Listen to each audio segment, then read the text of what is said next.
question out there is, what is a woman? What is a woman? I think it's an interesting question, because how do you really define what a woman is? I don't think it's a question that a man can really answer. I think only a woman should be able to answer that, because only women know what women are. Women know what women are. The reason I don't know what a woman is because I live in a male body. I grew up in a male body. I went through puberty in a male body. I can't possibly fathom what it's like to be a woman. Just because I have an idea in my head as to what it is to be a woman doesn't mean that I really know what it is to be a woman. I can tell you what a woman is not. A woman is not someone that went through male puberty. A woman goes through female puberty. And there's no way that you can know what that is like if you have a male body. There's no way.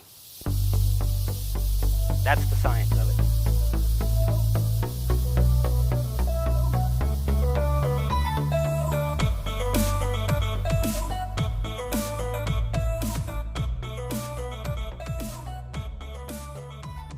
So I've been talking with Laura Nagtegaal, not really talking like,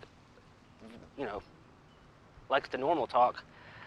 We've been talking on Facebook Messenger a little bit. She reached out to me and was willing to have a conversation with me, which we haven't actually had yet, so that is, hopefully will actually happen one day. But I'm not really confident in it right now, so I'll explain why. So Laura has an issue with the videos, obviously. Of course, she would disagree with a lot of the things that I said, even though I was simply commenting on things that she had said and making my own opinions, as anybody else is capable of doing when they watch a video of someone saying something. You interpret it in the way that you do, and that's pretty much what everybody does. That was a snake right there. It scared the shit out of me. So she has issues with that because she felt that I took her words out of context. Here's the problem. I don't feel that I took her words out of context. The context was presented in that video, and I simply made comments on the things that I know about her and that she said herself. It was a set-up interview for her, that in her favor, and this is why I don't think that we're going to be able to agree to an interview, because the interview won't be in her favor, because there's an opposition, which is me, as opposed to having someone there that is in favor of what she stands for, which is pretty typical.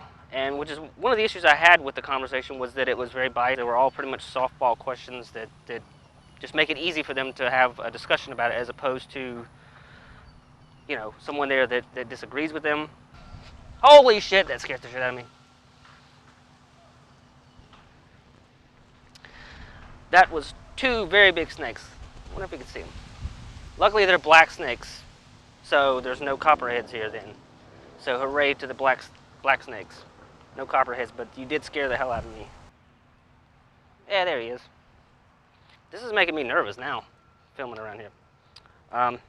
So obviously, to say that she has an agenda is a little bit of a harsh term, because obviously she wants transgenders to be able to play in women's sports. That's the low-hanging fruit.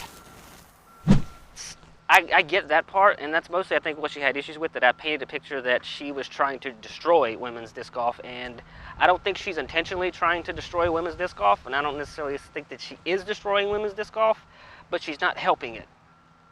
That's what I have to say to you, Laura, that you're not helping it because you're not listening to the rest of the women. You're only listening to the women on the transgender side, which is a very small portion of what women's disc golf is right now.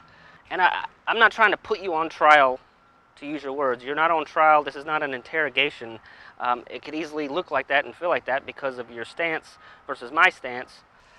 I don't really know your stance. I only saw that video like everybody else. I don't know you.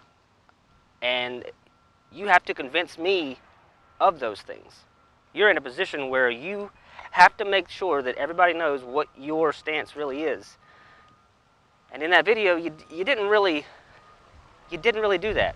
So my offer to Laura was, we can talk about that. We can discuss that. You can clarify what you said, give more of a backstory on it, explain it, whatever you got to do. That's fine. I have no problem with that. So I don't think that the conversation is going to happen between me and Laura. And you could blame me for that, and I'm sure there's lots of people who are going to say that I'm hesitant to talk, or I'm afraid to talk to her, or whatever it is that you want to say, which is bullshit. I will talk to her anytime. I have no fear of talking to her. The fear is from the other side.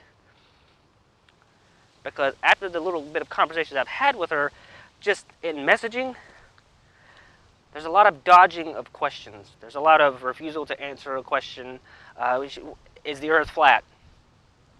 Wouldn't answer that.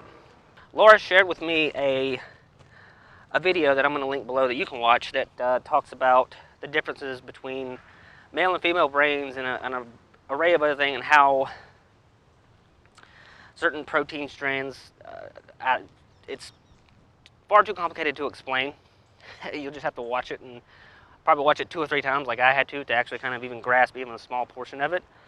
But it talks about the male and female brain, and that is, there could be a male and female brain. And I even asked Laura this, and she agreed that, yeah, like after not wanting to admit that she agreed with the science in that video, she finally admitted that, like, yes, I do, that there's, yeah, I agree with this, essentially is what she said. So if there is a female and a male brain, there could be that explains why a male brain could be in a female body and a female brain can be in a male body, which can explain transgenders. Maybe not 100%, but it could somewhat explain it. And then he goes on in the video to talk about, if you really want to know, the only way to really know what you are biologically is to have your brain scan and to have your DNA and your genetics and all of that stuff, your chromosomes, and all of that stuff. There's a way to do it. Scientists can tell you whether you are a man or a woman. They can. Most people won't do it because that will completely alter the whole purpose of their agenda. So the reason why I can't recant what I've said, Laura, is that I really feel like you do have an agenda here, because you're not looking at the facts. You yourself have even said that there is no agree or disagree, and that there is no one way or the other, that science hasn't proven one way or the other that transgenders have an advantage, but you still pushed for this. Based on a research done from 2015 that one person did that included 8 people, and it was all about runners. It was runners. And that's what we use to this day. The IOC is doing away with testosterone levels. The PDGA, I can almost guarantee you, is going to follow that. I hope that they don't. I hope that they actually do their own research. Do your own research, PDGA. Maybe actually get some real medical committee or a third-party medical committee to actually do the research, and then we can talk about it. Then we won't be back and forth over it like we're going to be. Like, real research just for disc golf. Third-party people only.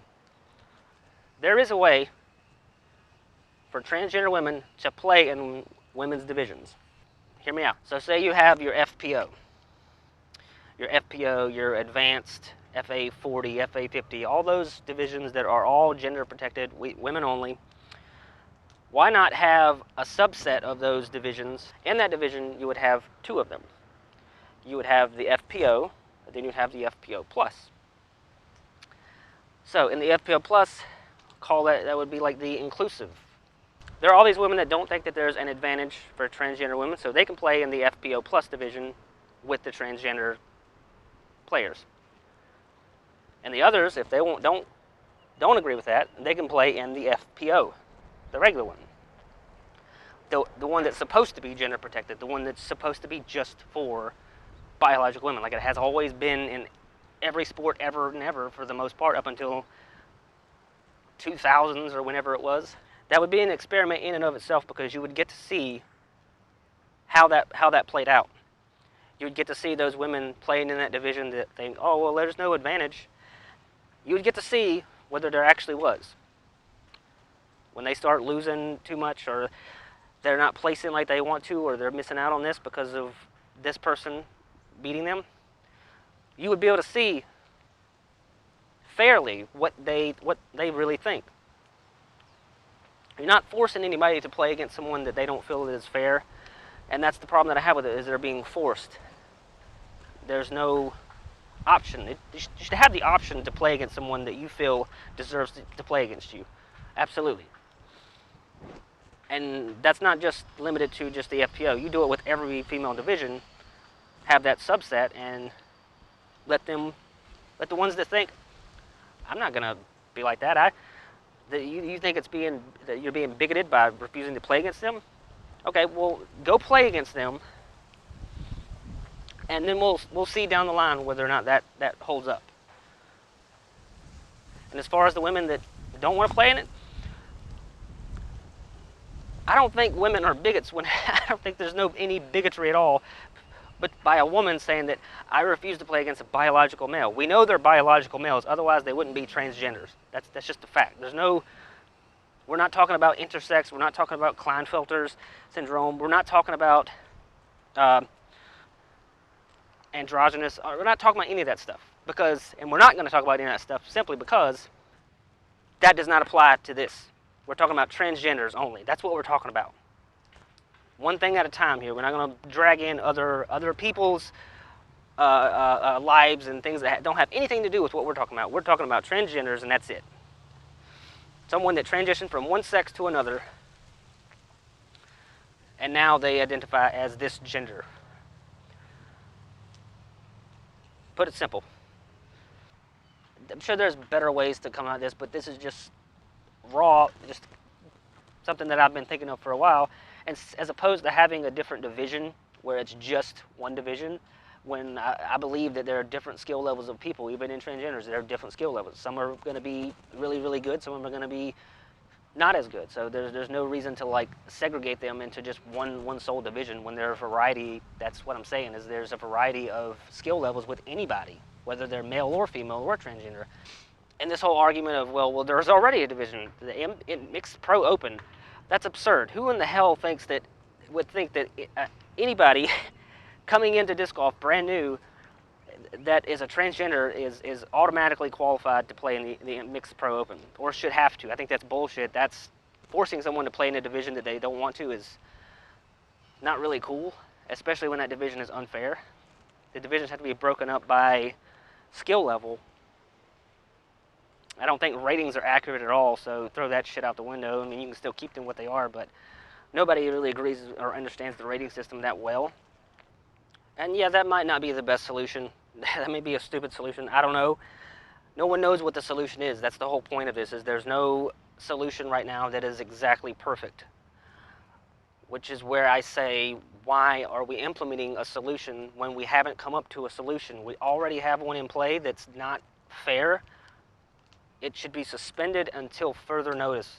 And it's funny how people give me shit for talking about women's disc golf. These are the same men that will sit there and talk about women's rights, how women have the right to choose whatever they want. But like when they do in this case, you're against it because it goes against with what you believe in, even though it doesn't really have anything to do with any of us. It doesn't affect us men, right? So if it's their body, their choice, shouldn't it also be their life, their choice? I mean, to what degree are we going to limit what women can and can't decide? It's fucked up. I'm just looking at the basic facts of things. I don't even care that much about who has an advantage or not. It's not about that. It's just basic biology. You were born a man, you will die a man. You were born a woman, you will die a woman. So for Laura, I'm sorry we can't agree to the guidelines to get to that conversation that we want to have. But I'm always ready when you are, so I got nothing to hide from.